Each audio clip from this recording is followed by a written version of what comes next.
नमस्कार, बहुत स्वागत है आपका। आप देख रहे हैं न्यूज वॉच भारत और मैं हूं आपके साथ पूजा भारती। वक्त हो चला है उत्तर प्रदेश उत्तराखंड की तमाम बड़ी खबरों का। शुरुआत करते हैं उत्तर प्रदेश के बुलेटिन से। खबर झांसी से है, जहां पुलिस को बड़ी सफलता मिली है। जहां दिव्यांग नर्सिंग की छात्रा का एक वीडियो वायरल हुआ था। अपहरणकर्ताओं द्वारा छात्रा के परिजनों से फिरौती के नाम पर 6 लाख रुपए मांगे गए थे, जिसको लेकर छात्रा के परिजनों ने पुलिस से शिकायत की थी। झांसी पुलिस ने मामला संज्ञान में लेते हुए कुछ ही घंटे में घटना का खुलासा करते हुए बताया कि छात्रा ने खुद ही अपने प्रेमी के साथ मिलकर अपहरण की साजिश रची थी।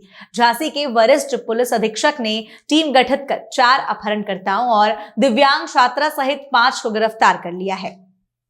ये थाना टोड़ी फतेहपुर के अंतर्गत एक पिता के द्वारा शिकायत करी गई कि उसकी पुत्री का अपहरण कर लिया गया है और उनसे रैंसम मांगे गए हैं और कि ये पैसे दे दो और तब अपनी पुत्री को वापस ले जाओ। इस संबंध में तत्काल थाने पर मुकदमा पंजीकृत करके विवेचना प्रारंभ की गई। विवेचना के दौरान ये तथ्य प्रकाश में आया कि इसमें अपहरण जैसी कोई बात नहीं हुई है और जो लड़की का अपहरण बताया जा रहा है उस लड़की ने स्वयं ही ये पूरी कहानी रची है और लड़की के द्वारा अपने दोस्त के साथ मिलकर इस घटना या षड्यंत्र को अंजाम दिया गया है। इस संबंध में जब विवेचना आगे बढ़ी तो सबसे पहले 3 लोग इसमें हिरासत में लिए गए। उनसे पूछताछ के दौरान वो मोबाइल बरामद हुआ है जिससे रैंसम की कॉल की गई थी और इसके बाद लड़की और जिस लड़के के साथ वो दिल्ली के लिए निकल गई थी उसका पीछा किया गया और नोएडा से लड़की और लड़के को बरामद किया गया है। टीम हमारी वापस आ चुकी है, लिखा पढ़ी की कार्रवाई हो रही है और इसमें 5 लोग गिरफ्तार किए गए, लड़की स्वयं और उसके जो है 4 दोस्त जान पहचान वाले। और इसमें अब धारा इसमें चेंज हो गई है और इसमें 308, 61 और 35 बीएनएस की कार्रवाई इसमें की जा रही है और इसमें अग्रिम विवेचनात्मक कार्रवाई, गिरफ्तारी और सभी कार्रवाई हो चुकी है। लड़की जितना अभी पूछताछ में प्रकाश में आया है कि लड़की जो है ऑनलाइन गेमिंग करती थी और उसमें गो डैडी और भी कुछ ऑनलाइन गेम्स में वो पार्टिसिपेट करती थी, जिसमें उसका काफी पैसे का नुकसान हुआ था, जिसमें उसने कुछ अपने दोस्तों से भी पैसे उधार लिए थे। इस संबंध में दोस्तों के द्वारा भी पैसे मांगे जा रहे थे और उसका खुद का नुकसान हुआ था। इसका कोई और उपाय न देके उसने ये साजिश रची थी। खबर संभल से है, जहां जिलाधिकारी डॉक्टर राजेंद्र पैनशिया ने मीडिया से बात की। उन्होंने बताया कि संभल में 780 मैट्रिक टन डीएपी खाद उपलब्ध है, जिसमें से 234 मैट्रिक टन विभिन्न उपकेंद्रों पर वितरण के लिए भेजी गई है। इसके अलावा 546 मैट्रिक टन डीएपी खाद प्राइवेट रूप से मौजूद है, जिसे वितरण के लिए लेखपाल को तैनात किया गया है। एनपीके खाद की रैक जल्द ही उपलब्ध होगी, जिससे किसानों को खाद की किल्लत नहीं होगी।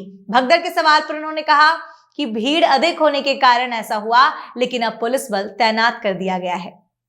हमारे पास कुल 780 मीट्रिक टन प्राइवेट में डीएपी उपलब्ध है, जिसमें से 234 मीट्रिक टन हमने विभिन्न सहकारी समितियों के माध्यम से पहुंचा दिए और कल वो बंटना भी शुरू हो गई है। दूसरा, हमने हमारे लेखपालों को जो 546 मीट्रिक टन प्राइवेट के पास है वहाँ पर हमने अपने लेखपालों को लगा दिया है और वो लेखपालों के माध्यम से वितरित हो रही है। तीसरी चीज़ जो एनपीके है उसके लिए हमने एक रैक मंगवाई है, वो 1-2 दिन के अंदर आ जाएगी। तो डीएपी की एज सच शॉर्टेज नहीं है, लेकिन जब एक सहकारी समिति पर अन्य जगह के भी लोग आ जाते हैं तब भीड़ हुई थी, तो उसको हमने रुकवाने के लिए वहाँ पे एक दरोगा जी और 2 कांस्टेबल की तैनाती की थी। और आज भी हम जो सहकारी समिति है जहाँ पे हमारी डीएपी बन रही है वहाँ पे पुलिस फोर्स तैनात करें। खबर झांसी से है, जहां बागेश्वर महाराज की पदयात्रा का निरीक्षण करने पहुंचे झांसी डीआईजी व कमिश्नर पंडित धीरेन्द्र शास्त्री 21 नवंबर से 24 नवंबर तक सनातन धर्म की पैदल यात्रा बागेश्वर से ओरछा धाम तक कर रहे हैं। डीआईजी और कमिश्नर ने महाराज जी के निकलने वाले मार्ग का निरीक्षण किया और रास्ते में महाराज जी के विश्राम की भी व्यवस्थाओं का जायजा लिया। बता दें कि बागेश्वर सरकार की पदयात्रा झांसी के देवरी बांध से लेकर मऊरानीपुर के मध्य होते हुए ओरछा धाम 29 नवंबर को पहुंचेगी और भक्तजन भगवान राम राजा सरकार के दर्शन कर सकेंगे, जहां पदयात्रा का समापन होगा। खबर धामपुर से है, जहां पुलिस ने प्रवेंद्र हत्याकांड का खुलासा करते हुए मृतक की पत्नी प्रीति और उसके प्रेमी संजय समेत 6 आरोपियों को गिरफ्तार कर लिया है। बता दें कि 2 दिन पहले प्रवेंद्र की गोली मारकर हत्या कर दी गई थी और शुरुआत में पुलिस इसे संदिग्ध मान रही थी। जानकारी के मुताबिक पत्नी प्रीति ने अपने प्रेमी और उसके साथियों के साथ मिलकर पति की हत्या करवाई क्योंकि वह उनके प्रेम प्रसंग में बाधा बन रहा था। पुलिस ने आरोपियों के कब्जे से बाइक, मोबाइल, तमंचा और स्टील की रॉड बरामद की है। पुलिस सभी आरोपियों को जेल भेजने की प्रक्रिया में जुटी हुई है। खबर बिजनौर से है, जहां नहटौर थाना क्षेत्र में गन्ने से भरी ट्रैक्टर ट्रॉली में 3 बाइक सवार पीछे से घुस आए, जिससे तीनों की दर्दनाक मौत हो गई। यह हादसा रात करीब 8 बजे डूंगरपुर के पास हुआ, जब बाइक सवार गन्ने से भरी ट्रैक्टर ट्रॉली में टकरा गए। टक्कर इतनी तेज थी कि 2 युवकों की मौके पर ही मौत हो गई, जबकि तीसरे युवक की इलाज के दौरान मौत हो गई। मृतकों की पहचान ऋतिक, रविंदर और दीपक के रूप में हुई है। पुलिस ने शवों को पोस्टमार्टम के लिए भेजा और चालक के खिलाफ कार्रवाई शुरू कर दी है। हल्दौर नहटौर मार्ग पर एक ट्रैक्टर ट्राली गन्ने से भरी हुई रोड पर किनारे खड़ी थी। हल्दौर की तरफ से एक बाइक पर 3 सवार होकर आ रहे थे, जो ट्रैक्टर ट्राली की पीछे से टकरा गए, जिसमें से 2 की मौके पर मृत्यु हो गई थी। तत्काल स्थानीय पुलिस मौके पर पहुंचकर घायल को उपचार हेतु CHC नहटौर ले जाया गया, जहां डॉक्टरों ने उसे भी मृत घोषित कर दिया गया है। तीनों मोटरसाइकिल सवारों की दुखद मृत्यु हुई है। इनको पंचायतनामा की कार्रवाई और पोस्टमार्टम हेतु जिला अस्पताल बिजनौर भेजा गया है। परिजनों को सूचित कर दिया गया, अन्य विधिक कार्रवाई प्रचलित है। खबर लखीमपुर खीरी से है, जहां अज्ञात वाहन की टक्कर से 3 बाइक सवार युवकों की मौत हो गई है। मृतकों में 32 वर्षीय दीपू, 30 वर्षीय सुभाष और 22 वर्षीय राजकुमार शामिल है, जो गोला की तरफ से अपने घर जा रहे थे। हादसा गोला गोकर्णनाथ के अलीगंज मार्ग स्थित कलेर बारात घर के पास रात 8:30 बजे के लगभग हुआ। टक्कर से तीनों युवक गंभीर रूप से घायल हो गए, जिन्हें पुलिस ने एम्बुलेंस से गोला NHC भेजा, जहां उन्हें मृत घोषित कर दिया गया। पुलिस ने शवों को पोस्टमार्टम के लिए भेज दिया और परिजनों को इसकी सूचना दे दी। खबर हमीरपुर से है, जहां आपसी विवाद के चलते दबंग ने युवक के घर में फायरिंग कर दी, फिर जान माल की धमकी देकर फरार हो गया। पुलिस ने मौके से एक कारतूस का खोखा बरामद किया। पीड़ित ने पुलिस को तहरीर दी और न्याय की गुहार लगाई। तहरीर के आधार पर पुलिस मामले की जांच में जुटी है। घटना सुमेरपुर थाना क्षेत्र के चांद थोक इलाके में हुई। मामला ये है कि हमें कोई जानकारी नहीं थी, घर में औरतें थी और ये लोग आए हैं और सीधे गाली गलौज करते हुए फायरिंग करने लगे हैं। तो हमने कहा किसको है ये समझ में नहीं आया। जब नाम लेके उन्होंने गाली दिया है हम लोगों का और वो किया है, तब हम समझ पाए हैं कि हाँ ये हम ही को हम मारने आए हैं, गोली चला रहे हैं। वो 2 लोग थे सामने, बाकी लोग वहाँ पीछे खड़े थे, वहाँ अंधेले में, वहाँ उनको हम नहीं देख पाए, लेकिन 2 लोग यहाँ मौके में साथ में थे। मैं अपने ट्यूबवेल में था तो वहाँ पर जो है अंकुर मिश्रा और 6-7 लोगों ने तमंचे और डंडे लेकर मुझे घेरने का प्रयास किया और मारने का प्रयास किया। इसी प्रकार से मैं वहाँ से बच करके अपने दूसरे मकान, जो मेरा मकान पलानी रोड पर है, वहाँ पर आया तो वो लोग वहाँ से 7-8 लोगों के साथ में जा कर के और मेरे घर पे चढ़ाई कर दी, वहाँ पर फायरिंग की और गाली गलौज की। इसके बाद में मैंने पुलिस को सूचना दी, तो पुलिस के पहुँचने पर वो लोग वहाँ से भाग खड़े हुए। पुलिस को वहाँ पर मौके से एक कारतूस भी बरामद हुआ। खबर बुलंदशहर से है, जहां भ्रूण लिंग परीक्षण करने वाले रैकेट का खुलासा हुआ है, जिसमें एक आशा कार्यकर्ता, आंगनबाड़ी सहायिका और एक अन्य व्यक्ति को गिरफ्तार कर लिया गया है। एक आरोपी मोबाइल अल्ट्रासाउंड मशीन लेकर फरार हो गया। PCP NDT हरियाणा की टीम ने शिकारपुर पुलिस के साथ मिलकर इस गोरख धंधे का भंडाफोड़ किया। यह काला धंधा शिकारपुर के एक छोटे मकान में चल रहा था। PCP NDT टीम ने इस मामले में FIR दर्ज करवाई है, जो बुलंदशहर के थाना शिकारपुर क्षेत्र के मोहल्ला कोट कला से जुड़ा है। अस्पताल में हुए अग्निकांड के बाद गाजियाबाद फायर विभाग पूरी तरह से हाई अलर्ट पर है। जिला दमकल अधिकारी राहुल पाल के अनुसार गाजियाबाद के तमाम अस्पतालों में सघन चेकिंग अभियान चलाया जा रहा है। इस अभियान में फायर फाइटिंग उपकरण, एग्जिट एंट्री और इलेक्ट्रिक इक्विपमेंट की जांच की जा रही है। अब तक 35 अस्पतालों में चेकिंग की गई है और 330 अस्पतालों में जांच की जा रही है। लापरवाही बरतने वालों को नोटिस जारी किए जा रहे हैं और यह अभियान जारी रहने की बात कही गई है।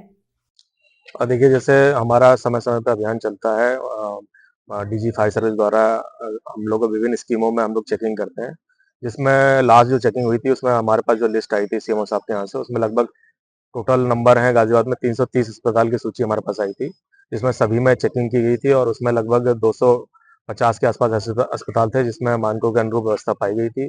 साथ ही जो अस्पतालों में मानकों के अनुरूप व्यवस्था नहीं थी, उन सभी में ऑडिट करके हम लोगों ने नोटिस निर्गत किया गया था और एक सूची उनकी सीएमओ साहब के यहाँ भी प्राप्त करवाई गई थी। विभाग द्वारा जो फायर सर्विस एक्ट में आते हैं, उन सभी को, जैसे हमारे यहाँ पहले कुछ अस्पताल थे जिसमें कुछ कमियां पाई गई थी, हम लोगों ने उस माननीय सीजेएम कोर्ट में उसमें उनके खिलाफ वाद दायर करवाया था। उनकी व्यवस्था ठीक हो गई है और जो फायर सर्विस एक्ट में नहीं आते हैं, उन सभी की सूची संलग्न करके हमने सीएमओ साहब के यहाँ भेजी है उनके खिलाफ कार्रवाई करने के लिए। और जैसे कि आप लोग जानते हैं, झांसी में एक दुखद घटना हुई थी, उसी को लेके पूरे प्रदेश में अलर्ट जारी हुआ है और सभी फायर सर्विस द्वारा सभी अस्पतालों में चेकिंग की जा रही है। उसमें जो कमियां आ रही हैं उसमें संबंधित को अवगत कराया जा रहा है, नोटिस निर्गत किया जा रहा है और कुछ विशेष रूप से कुछ बातों का ध्यान रखने के लिए उनको बताया गया है। जैसे इलेक्ट्रिक ऑडिट अपने अस्पताल में जरूर करा लें, मानकों के अनुरूप जो लोड है आपका उसी के अनुरूप वायरिंग हो, उसी के अनुरूप आपके प्लग लगे हों, एमसीबी का व्यवस्थापन हो, जनरेटर प्रॉपर जगह पे हो, आपके एंट्री एग्जिट हैं वो हमेशा खुले हों। इस तरीके से सभी को सैनिटाइज किया जा रहा है, सभी को अवगत कराया जा रहा है जिससे कोई भी अप्रिय घटना न घटे। खबर उत्तराखंड के हरिद्वार से है, जहां ग्रिपलिंग नेशनल चैंपियनशिप 2024 का आयोजन 18 तारीख से हरिद्वार के प्रेमनगर आश्रम में हुआ है। बॉलीवुड स्टार मनीष भादवा ने मुख्य अतिथि के रूप में यहां शिरकत की, जबकि खेल मंत्री रेखा आर्य ने बच्चों का प्रोत्साहन बढ़ाया और आशीर्वाद दिया। बच्चों ने बताया कि ग्रिपलिंग खासकर लड़कियों के लिए सेल्फ डिफेंस सीखने का अच्छा तरीका है। मध्य प्रदेश के बच्चों ने सबसे अधिक पदक जीते और विकास शर्मा ने युवाओं को नशे से दूर रहने और ग्रिपलिंग में अपने परिवार का नाम रोशन करने का संदेश दिया। सरकार द्वारा ग्रिपलिंग खिलाड़ियों को रोजगार देने की योजना भी बनाई गई। सारे प्लेयर्स हैं, एथलीट्स हैं, एक ग्रिपलिंग गेम है, एक नया जो सबके सामने पहुंचने वाली है गेम, उसके लिए मुझे मौका मिला तो इससे अच्छा क्या हो सकता है। बहुत अच्छा। बस यही कहूंगा, जैसे ये और अवार्ड जीत कर आए हैं, मैं चाहता हूँ कि आगे भी एशियाड में, फिर ओलंपिक्स में बहुत सारे जीत कर आए और हमारे देश का नाम रोशन। मैं देखिए, आप सबसे बड़ी बात कर चुके हैं कि आप धर्म नगरी में आए हैं हरिद्वार में, तो सबसे ज्यादा आशीर्वाद तो भगवान का है। मैं उनसे सिर्फ ये कह सकता हूँ कि भैया जय हो, जीतो और जीतो। हमारे जो मित्र हैं, जो हमारे बड़े भाई हैं सुभाष जावर जी, इन्होंने मुझे इंट्रोड्यूस किए गेम। पहले तो मुझसे बोला भी नहीं जा रहा था ये वर्ड ग्रैपलिंग, तो मुझे समझ में नहीं आया ये ग्रैप, तो उन्होंने मुझे बताया वो ग्रिप करते हैं, तो ग्रिप से ग्रैपलिंग हुआ है। तो बड़ा मजा आया ये सुनकर। जो और सबसे बड़ी बात, जो हमारे पुराने उसमें चलता आ रहा है, जो धार्मिक उसमें मल्ल युद्ध, तो ये एक्चुअली मल्ल युद्ध ही है, कुश्ती और ये सारी चीजें उसके बाद बनी है। तो मुझे बड़ा अच्छा लगा कि हमारे देश की जो खेल है, जो एक गेम है, वो लोगों के सामने आने वाली है। वो बहुत मजा आने वाला है। खबर कुहाना से है, जहां एक्सा कंपनी के बाहर एक पीड़ित परिवार धरने पर बैठा है। परिवार का आरोप है कि कंपनी ने उनके पिता द्वारा बेची गई जमीन के बाद बची हुई जमीन पर भी कब्जा कर लिया है। पीड़ित परिवार का कहना है कि प्रशासनिक अधिकारी उनकी सुनवाई नहीं कर रहे हैं और कंपनी के एचआर पर जान से मारने की धमकी देने का आरोप है। एचआर ने इस मामले पर कैमरे के सामने कुछ भी बोलने से मना कर दिया। परिवार ने चेतावनी दी है कि अगर उनकी जमीन नहीं मिली तो वो भूख हड़ताल करेंगे और इसके बाद भी कोई सुनवाई नहीं हुई तो आत्मदाह करेंगे। ये हमारे पिताजी के नाम जमीन थी 2.25 बीघे 1480 मीटर, और हमारे पिताजी ने 2 बेनामे करे, राखी अग्रवाल, कमलेश गुप्ता के नाम 2 बेनामे हो रखे हैं इसके, और 164 मीटर हमारी बची हुई है। यहाँ पे आपका कुछ नहीं बैठता, सभी के पास गया, तहसीलदार के, कानूनगो के और एसडीएम साहब के, और डीएम साहब ने भी ऑर्डर कर दिए थे, फिर भी कोई नहीं आया यहाँ पे। अगर वैसे मानते हो ठीक है, और नहीं तो तुम्हारा इलाज कर दिया जाएगा, मरवा दिए जाओगे। हमारे वकील हाई कोर्ट तक बैठे हैं, हम गरीब आदमी हैं, हमारा कौन बैठा है? कोई भी नहीं। हम तो शासन प्रशासन के उससे लड़ रहे हैं बस। यहाँ से हमारी जमीन थी, और तो उसमें जमीन हमारी लिखा रही, उसे फालतू कब्जा ली उन्होंने, और तो दे नहीं रहे, और तो हम ही ना कह रहे, बहुत कह रहे, बहुत भागे फिर रहे, हम आखिर नहीं मान रहे। तो तुम बताओ, हमें तो हमारी जमीन चाहिए जी, मैं तो मर गए। और तो फिर इन्होंने हमने अपना कागज कुगज कढ़वाए, मगर देख भाई क्या बात है, तो हम तो आए इनके पास, तो इन्होंने इनकार कर रहे हैं, मैं नहीं कर रहे। खबर मंगलौर के रुड़की से है, जहां सड़क दुर्घटनाओं को लेकर भारतीय किसान यूनियन टिकैट के कार्यकर्ताओं के आग्रह पर एनएचएआई और ट्रैफिक पुलिस ने अब्दुल कलाम चौक से नारसन तक हाईवे का निरीक्षण किया। रोड में मिली त्रुटियों को नोट कर उन्हें जल्द हल करने का आश्वासन दिया गया।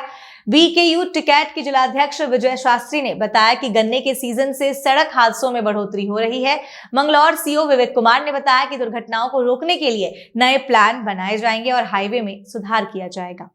ये देखिए, आज मीटिंग नहीं है, ये एक विजिट है यहाँ अब्दुल कलाम चौक से नारसन बॉर्डर तक। ये जो हमारे हाईवे बने हुए, इन हाईवे पर तेज रफ्तार से वाहन जा और कहीं भी सर्विस रोड या लाइट कंप्लीट नहीं है, जैसे उत्तम शुगर मिल होगा, अब्दुल कलाम चौक होगा, यहाँ तक पूरी सर्विस रोड होनी चाहिए। हमारे बहुत क्षेत्र के जवान बालक गुजर गए, बहुत बड़े बड़े हादसे हो लिए।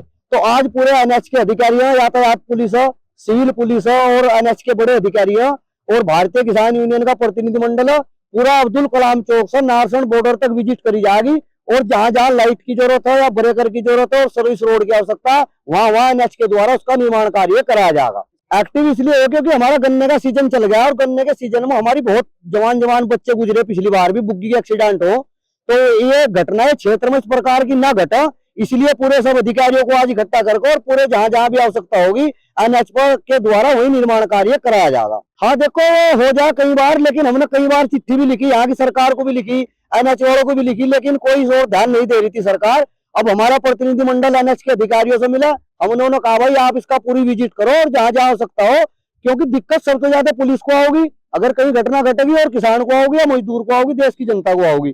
तो किसी भी प्रकार की क्षेत्र में कोई अप्रिय घटना ना हो, इसीलिए एनएच के द्वारा जो निर्माण कार्य अधूरे उन्हें पूरा कराने के लिए आज पूरी विजिट करी जा रही सभी अधिकारियों की और किसानों की, मजदूरों के प्रतिनिधिमंडल के द्वारा। National highway authority of India, हमारी ट्रैफिक पुलिस, जो सिविल पुलिस और हमारे क्षेत्र के कुछ लोग भी हैं, इसको लेकर जैसे आजकल एक्सीडेंट की घटनाएं बढ़ रही हैं, कोहरा भी बढ़ रहा है, सर्दी बढ़ रही है, तो उसको लेकर जहां जहां पे रंबल स्ट्रिप की जरूरत है, जहां पे ट्रैफिक के ऐसे कट्स हैं जो अवैध कट हैं, जहां पे एक्सीडेंट की संभावना, उनको बंद करने को लेकर, स्ट्रीट लाइटिंग को लेकर, और जो विभिन्न जो रोड सेफ्टी से संबंधित जो मुद्दे हैं उसके संबंध में एक जॉइंट टीम जो है निरीक्षण हम अभी करेंगे।